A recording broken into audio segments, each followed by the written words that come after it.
Here today to show you how to install the plug and play motor kit transom mount. So these are all the parts that come with your plug and play motor kit transom mount. You've got all the necessary hardware and screws that you need to install everything.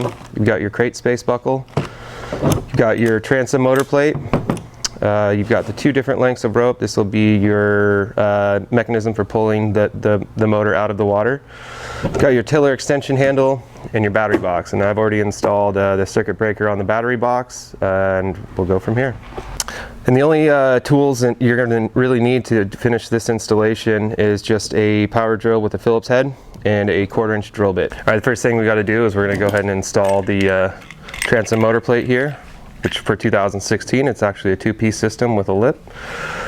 So just go ahead and install it from the rear first, and then go ahead and put this facing forward with the lip to the front.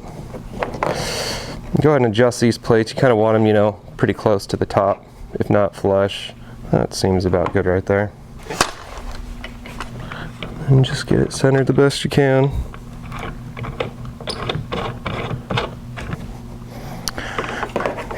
Now you're ready to go ahead and just go plug this in, make sure the wires reach and everything. Give it a couple turns, make sure the wires clear everything, and looks like we're good to go. All right, as you can see, we've got our 2 Footman loops installed, which come in your hardware pack. They just install with self-tapping screws. You can see, you know, just kind of find a nice flat surface about in this area to install them. Next thing we want to do to get set up before we get the battery in is just go ahead and put our crate space buckle on. So just loop it in the Footman's loops. Just makes it a lot easier to get these in first before you get the battery in. And then go ahead and just lay them back over side of the boat. Go ahead and get our battery put where we want it. So we'll go ahead and place the battery in the front. Since we've got the transom motor in the back, we like to have the battery in the front, just helps out even out the boat. So you can see I already do have the circuit breaker installed. We've got a brass side, which will be your positive coming from your battery, and then this will be your positive going to your plug. All right, with your leftover wire that you had from installing the wire kit, this is a harness that was made. As you can see, we've got 2 leads, 1 negative here. This will be the attachment for the breaker and the battery. So first things first, we'll just go ahead. We've got this red wire here. Got a 3/8 terminal end and a 1/4-inch terminal end. The 3/8 terminal end is going to go ahead and hook up to the positive side. That's nice and snug. And then take your negative side from your actually male plug adapter. Go ahead and hook that to the negative side. All right, now that's nice and snug.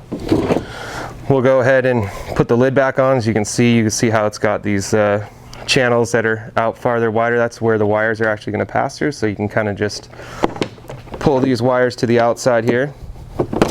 Get the battery box closed. And then so we've got our lead coming from our battery. So we'll go ahead and put that on the brass side. And then our lead from the plug end will connect to the other side. So let's get both of those nice and snug.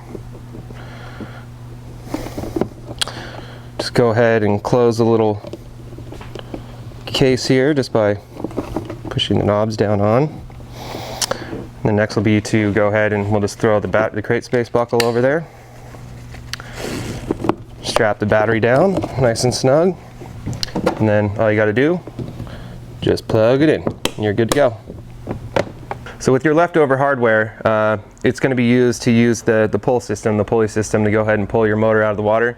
To save time, I've already installed everything. So we've got a pad eye here, got a pad eye here, pad eye here, got one more turned horizontally for when it comes back and catches this junior cleat, and that will actually lock the rope out of place. So once you get that all installed, get the rope pulled through, go ahead and put the handle on the front end. That way it gives you something nice to pull on when you're sitting in the seat. And then back here in the back, you see that long cord has a carabiner on the other end. So with most basic trolling motors, you've got a relief which allows you to move this thing back and forth. So what I did is I just went ahead and drilled a 1/4-inch hole with a drill bit. And take your second piece of cord that comes with the kit, go ahead and put the one end through first, and then just go ahead and pull that through. Now what this thing's going to do is it's actually just going to wrap around here. So next we will connect the carabiner to the end of the rope. So now you got your rope mechanism set up. The way it works is you've got a cleat here which basically is going to catch the rope once you pull it up. So when you're seating in the position, all you got to do is just pull back on that, lock it into place, and that will hold your motor up and out of the water until you beach your boat or until you're ready to let it down again.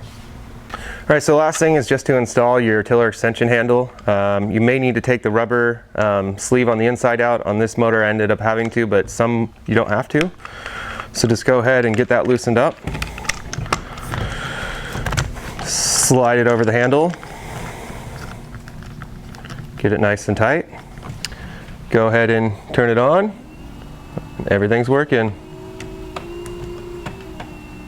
Now you're ready to hit the water.